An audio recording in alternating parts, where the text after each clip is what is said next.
Thunder! Thunder! Thundercats! Ho!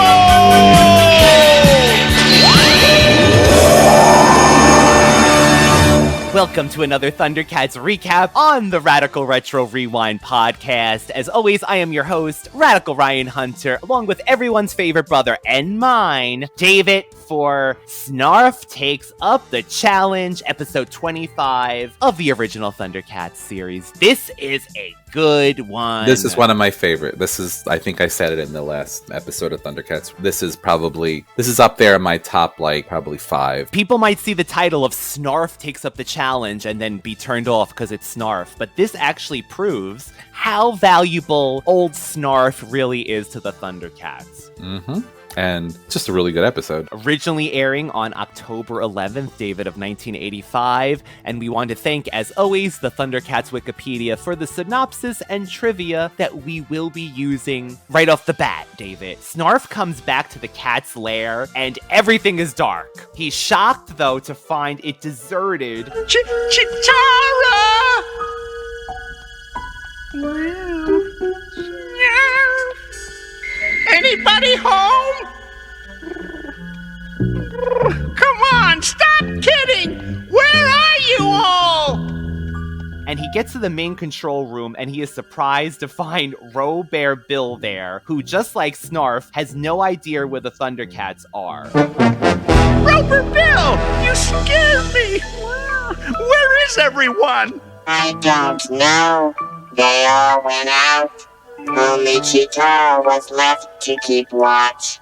Then Lionel summoned her, and none of them came back. So what do you think about this setup of coming right into the story? It saves time, and it also leaves an air of mystery about it because they just vanish. It's like waking up and you're the only human left on Earth. You're the only ThunderCat left. It's unexplained, which it works because, again, these are what, 25-minute cartoons, 20-minute cartoons. It's not something where you can individually show what happened to each one of the ThunderCats and everything else. Like the last one that we had discussed, the Safari Joe episode, he showed how he captured them. That was part of the main whole storyline. So this is a little different. And this is actually a standout Snarf-only, pretty much, episode. So Snarf and background players, actually, right? Snarf meets up with Robert Bill and then they see in the distance Eureeka Castle's she's coming. The unicorn keeper, the unicorn keeper's wife. You! Oh, who? You see who? Eureka! Who, me? No, you! Don't you see? Picture it, Radical Ones and ThunderCats fans. Back in the day when we were watching the show back over again, David and I were watching this episode, and I feel like this was one of the inspirations before we even knew about podcasting. Podcasting was a thing. We laughed and rewound certain parts of this episode, I remember, over and over again, and we could not get over the drama that is the Unicorn Keeper. I feel like this is 20 years in the making, David. My husband, the Unicorn Keeper. Mutants began to herd my unicorns, driving them from the safety of their homes. My husband, the Unicorn Keeper, went to the cat's lair and begged the ThunderCats for help.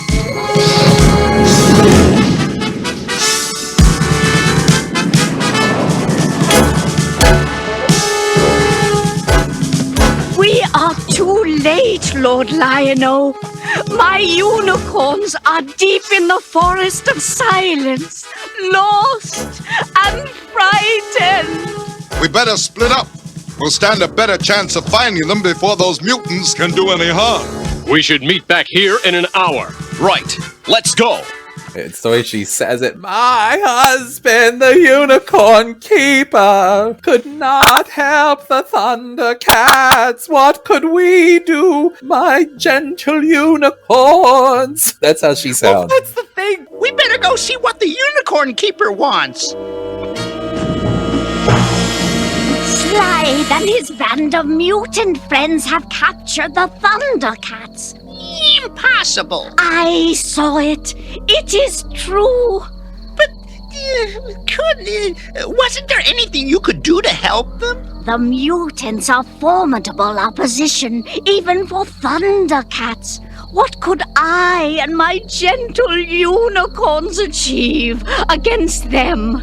Besides, it started in the Forest of Silence, where warnings go unheard. We forgot to mention that the Unicorn Keeper comes to Cat's At lair. least she comes to Cat's lair. At least she did that. She made her way on foot, too. I mean... Well, the thing is damn. that this tells you this... Okay, so all jokes aside, she does sound dramatic and ridiculous no matter what she says. She's a very gentle soul. Her and her husband are unicorn keepers. They take care of unicorns. They're not used to this kind of...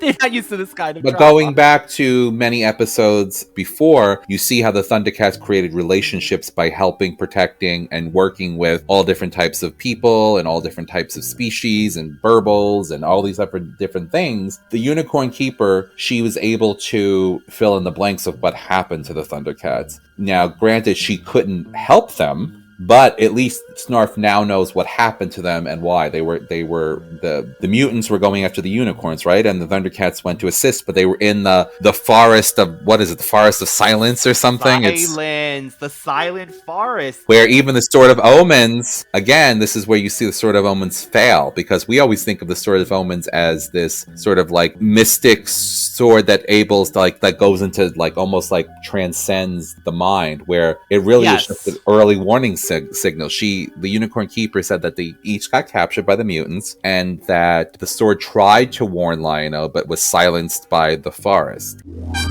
The Sword of Omens tried to protect him, but its warning growls when unheard in the Forest of Silence. You know, maybe you want to take your kids to the Silent Forest so they can stop making noise and bothering you. That would be perfect for me. Like when my kids do, we're going to play the quiet game. Let's go to the quiet forest. But this is how she sets it up, David, because Snarf finds out from Robert Bill that Chitara was the final Thundercat left at the lair, and she was summoned by Lionel as well. So the Unicorn Keeper says that she was taken as well, and Snarf says, "Are you sure?" And she's like, "I saw it. It's true." Like, she's like, "I saw it myself." But did she really? Because we get the biggest game of telephone from the animal community that I've ever heard in my life. The lizard saw this, and the bird saw this one saw this, and even the lizard saw Lord Lionel was summoned by the Sword of Omens, but even he couldn't hear it in the Silent Forest. How did the lizard know? How did the lizard know, David? What does the fox say? Yeah, God. The one you call Tigra was next to go. They captured him outside the forest, close to the living ooze. Hello! Good to be out of that forest. The silence is so oppressive. Yes, my friend told her friend, told your next girlfriend, you could shake. Yeah, it is the biggest thing of telephone, but nonetheless, she did give Snarf an idea of what happened. But he didn't want that, David. He said, "You couldn't do nothing?" And that's when she says what you said. What am I going to do with my gentle unicorns? It's true. What did he expect this woman to do? I don't know. Maybe summon the dragon for Eureeka's castle. I don't know. Yeah. Eureka's castle. I love though you said it is like the biggest thing of telephone. All I can tell you is what we learned from the creatures of the forest. They saw everything.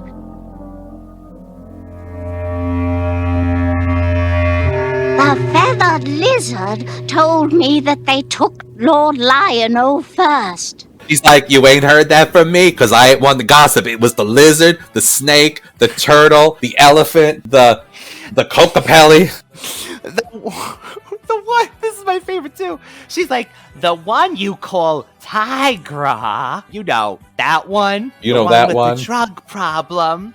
This beats them all. Each one is fine-tuned to each Thundercat, the trap that is made for them, right? But Tigra's, my God, David, beats them all. An owl saw that there was a maze with 2 Tigra heads on poles outside of this maze. Now, we find out, of course, it's our one and only Mumm-Ra that came up with this, and that explains everything. But how elaborate that Mumm-Ra thought that he was going to attract Tigra by making a maze and putting 2 Tigra heads on the front of it to get him to go in. And Tigra's like, it's a maze, and there's 2 Tigra heads. Like, he just refers to himself in the third person as well. A maze of light with carved Tigra heads. What? What? Yeah. And, well, then, Panthro got trapped by a black pyramid-looking thing that had the Thundercats insignia on it, that had a pair of floating nunchucks that looked just like his inside that he went to go get him. Like, oh, mine? But what about Panthro and Chitara? What happened to them? All captured, all imprisoned. But again, I can almost forgive Panthro because they have found different things from the spaceship that crashed, different things that are still part of Thundera and stuff like that. So I could almost deal with that. But no, Panthro was like, an insignia that I didn't put on something? Who did this? I need to find out who's using our copyright logo on. Is that the Bibles around Third Earth? Yeah, they don't have that right. Wily Kit and Wily Cat, by the way, were caught by Vulture-Man using a powerful tractor, so that was just that. What am I gonna do? Oh, but what about Chitara? She stayed behind. They've even got her. And Chitara was lured into a trap via a fake hologram of the cat signal. I'm surprised they never thought of this before, but I call shenanigans, as I do too, Rob because would say. I do too, and I know what you're gonna say, so just say it. So how did the hologram, basically just a bat signal version of the cat signal, attract Chitara? Because we know it's almost a paranormal thing that her eyes didn't glow. Her eyes didn't glow, and she didn't get like that kind of crystal meth rage that she didn't get the strength, but she does say, Lionel calls! Now it's our turn! But Lionel summons.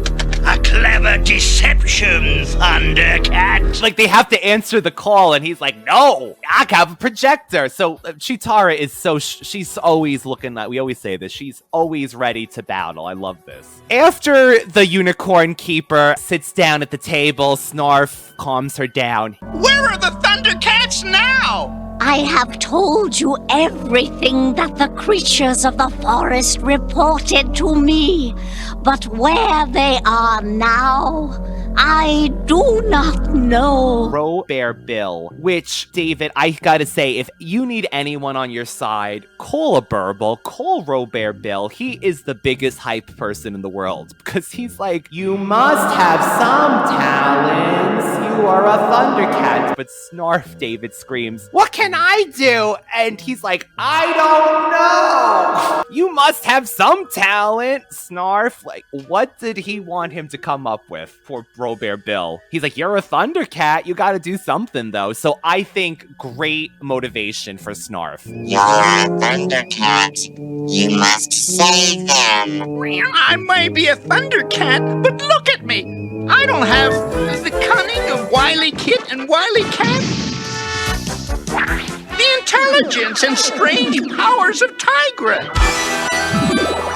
The speed and the courage of Chitara. The technology or the skills of Panthro. The strength and youth of Lionel. How can I save them? I'm just... You must use what talents you have. Like what? I don't know. You must have some. They say you can communicate with the creatures of Third Earth. Communicate. Creatures. They are, the Burbles are just really kind-hearted, good creatures, bears, robot bears. Yeah. And, yeah, they're good friends to have around because they're very giving, they're very trusting, and yeah. He even says that you can communicate with animals, I hear. So that set up Snarf going, oh yeah, I can. And David, he calls the most adorable, gigantic horse bat, because the bat has a horse-esque kind of thing, and he rides. He decides to do some scoping out and research. So Snarf is on the case. He flies to the mutants' lair, David, in Castle Plundar, which they're having a celebration dinner, would you say? They're all having laughs, eating. We can only assume that the unseen lizard chef probably cooked this up for them, and they are having their best life at the table, laughing about the Thundercats. We'll bully the bubbles. We'll terrorize the Tabbits. Whip the Wallows. Ash, the snowman.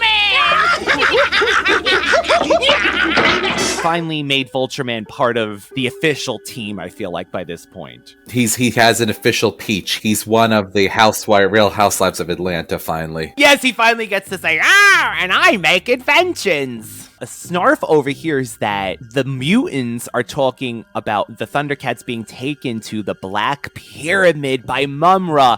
Ding, ding, ding, ding. It's revealed, Mumm-Ra. And they also talk about how, Jacqueline goes, well, what about the Snarf? Yeah! And they basically they say he's worthless and useless. And so that pissed off Snarf a bit too. So I know that maybe also Snarf does have a little sass into him if you don't disrespect talk about him. Yeah. He's self-deprecating, like he makes fun of himself, and he kind of not make fun of him, he puts himself down. So maybe it's not the word I'm looking for. He puts himself down enough, so he doesn't want anybody else to do it. And this actually motivates him to, not that he wasn't going to save them to begin with, but this motivates him to get going, and he goes to Mumm-Ra's Black Pyramid. Before this, though, he calls another animal, since this was the animal episode. A spider comes down, David, and he talks to the spider. He gets the spider to find a way into Mumm-Ra's pyramid. I master plan worked! Tailor-made traps! A case of curiosity and the cat! All it needed was some help from my crude mutant friends! Now, Third Earth is truly mine! What's more, and you are prisoners for all eternity!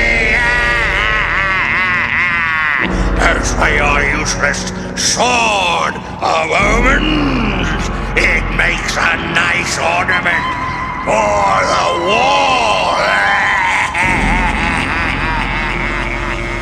At the same time, he calls a bird. Let's see if there's actually it's like a woodpecker, but it has like a diamond-tipped nose, like a beak. As a matter of fact, David, the diamond-beaked woodpecker. He calls to peck a hole in the wall of the pyramid. Now, David, did you think that was a little loud for a secret entry? He was banging on that wall. It sounded like a bulldozer. No, well, maybe because it was Mumm-Ra was sleeping, and there's always noises going around, and there was thunder and lightning crashing and stuff. So how did Snorf know that was the area? Did you get that? No. The bird opened up a small circle that was big enough to have Snarf reach his hand in and turn a lever that opened one of Mumm-Ra's Egyptian mechanisms in his pyramid. And we find out this was a great idea, David. Or Snarf has the spider, or the spider came up with this himself, try to seal Mumm-Ra with a web inside his sarcophagus. Love this. Mm-hmm. I do love that. I do love that idea. So he worked with all the animals.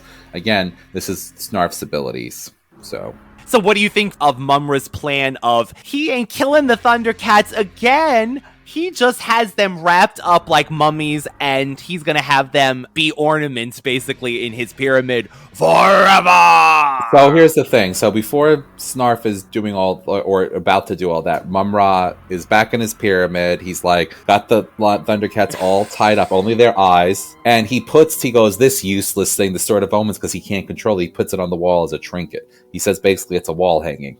I'll put it where my macrame used to be in the pyramid. The sands of sleep used to hang here.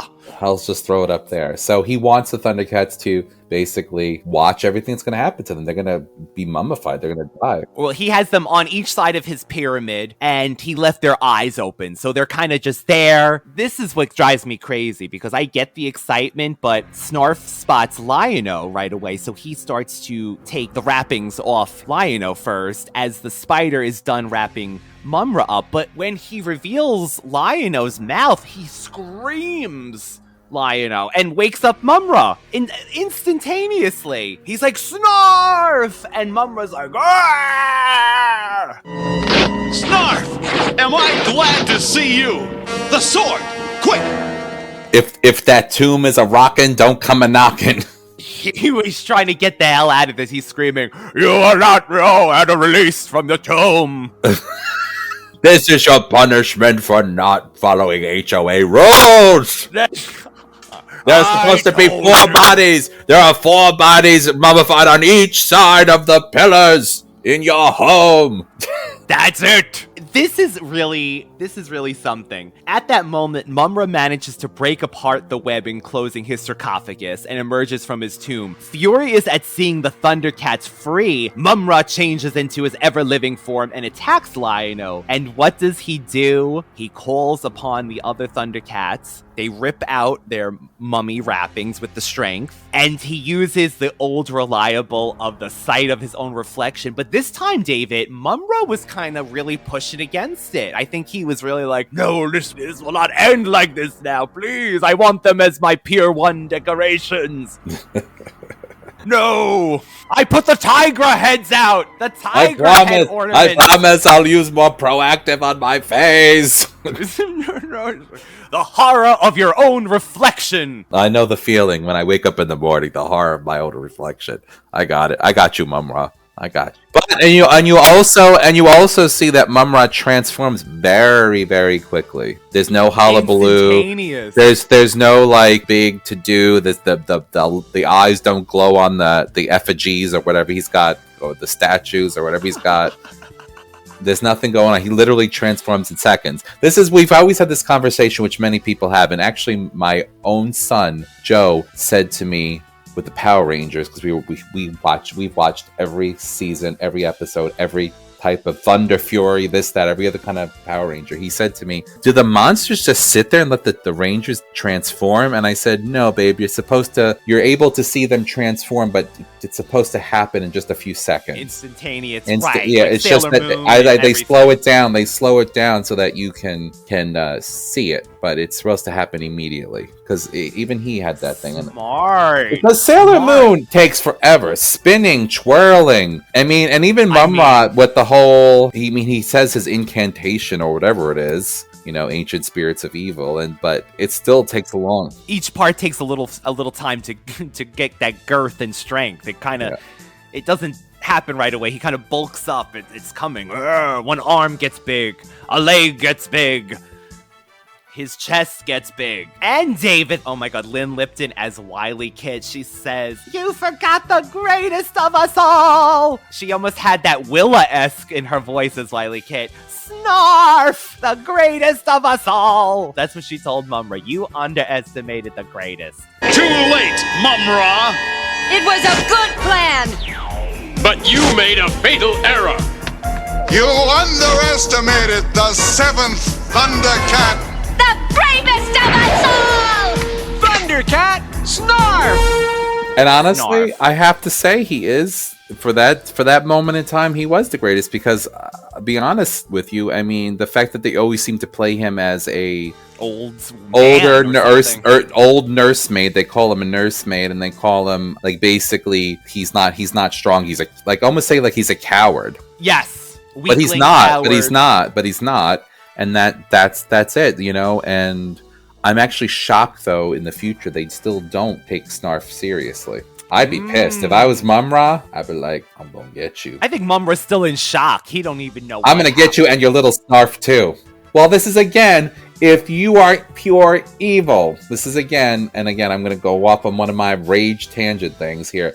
Truly, Mumm-Ra is amused by the cat and mouse game. He has something to look forward to. He enjoys these elaborate theatrical things instead of just literally going in and stabbing them to death. I mean, I had to say this is a cartoon, but I'm just trying to say, like, he loves being elaborate and ridiculous. And these it's like when my children explain a story to me, they have to go, and then there was a bowl, but then the bowl was on a table, and then the table was like brown, but I think it was white, and then there was this, and it's like Mumm-Ra has this bizarre, elaborate thing. He's got to put crystal things with tiger heads on it. This is instead of just like making them walk on something. The tiger kills me. The tiger heads kill me. I'm sorry if I saw a place randomly in Third Earth, knowing how crazy Third Earth is, a hall of mirrors, a thing of mirrors, with my head on both sides, I'd be walking the other way. 2 tiger totems. Did you notice as well? We don't want to speak on it too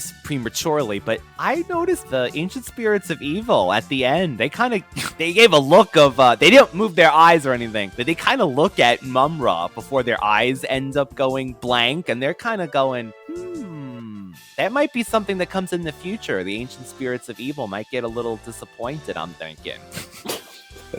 You want to be repossessed? They were like, I don't know if Mumm-Ra's really cutting it out with this. I'm surprised they're not having Chad behind his back going, Mumm-Ra likes to have the Thundercats just stay in his tomb. Maybe they'll discuss it on the side. Maybe he needs some coaching. I think they're seeing it for the first time. We'd had it that time. We certainly owe Snarf a vote of thanks. I still can't believe you did it. You should have a little more faith, Panthro. It's like I've always said to Lionel. You never know what you can do until you try. What on Third Earth is that? I don't know what it's saying, but it sounds angry. He is. I promised to pay him for the ride, and I forgot. So, David, a few facts about this episode. We learn that Snarf possesses the ability to communicate with animals. Similarly, the episode shows that the female unicorn keeper can also speak to animals. This episode marks the 4th time that Cheetara has been ensnared in a net. Previously, she was caught in the episode The Doom Gaze, The Spaceship Beneath the Sands, and Mongor. As Snorf is mentioning the strengths and ability of the Thundercats, the scenes shown are from the opening sequence as well as the following episodes. The Thunder Kitten scene is taken from the Lost intro. Tigress scene is an extract from the Fireballs of Plundar. Cheetara's scene is taken from part of the opening sequence, and Lionel's sequence is taken from the time capsule. I also want to note that it was a cute little wrap-up, but the bat that Snarf took a ride on came back, and he was screaming at Snarf because he didn't pay him. But he is a giant bat, David, and Panthro was right there, so did he get over his fear of bats, or it's just like, oh, this one's a nice one? I don't know. So here we go with this episode of the week, David. Mumm-Ra's elaborate plot. He basically spent more time coming up with this plot and executing it and trapping each member. But enjoying the fruits of his labor. Exactly. He went right to sleep afterwards. He wrapped them up in mummy garments and he went to sleep. So he was secure in the fact that at least for a few hours, he had the Thundercats. He's tripping. He needs to work. Listen, I don't want Mumm-Ra to win, obviously, but listen, later on, and if memory suits me, which I believe I know it does, there are some great lengths that Mumm-Ra goes to, again, to destroy the Thundercats, like following them and stuff, and doing some crazy things. So he's obsessed. He's obsessed. Why are you so obsessed with me, baby? Don't you know So tune in next time, Thundercats fans, when we see what the heck Mumm-Ra comes up with next time. As always, you could reach David at Universal Appeal 2020, all one word, on Instagram, as well as the Radical Retro Rewind podcast, one word, on Instagram. We're also on YouTube. Remember, each last Friday of the month brings 2 new classic reviews of Thundercats 85, and I can't wait for the next 2 episodes of The Sixth Sense and the Thunder Cutter. Ooh, David. The last Friday of every month to hear us talk about 2 episodes, not 1, but 2 episodes of the Thundercats, and see if our memories are shoddy, and hopefully have a few laughs. and remember, don't cross Mumm-Ra and the HOA. Bye. Eureeka's castle.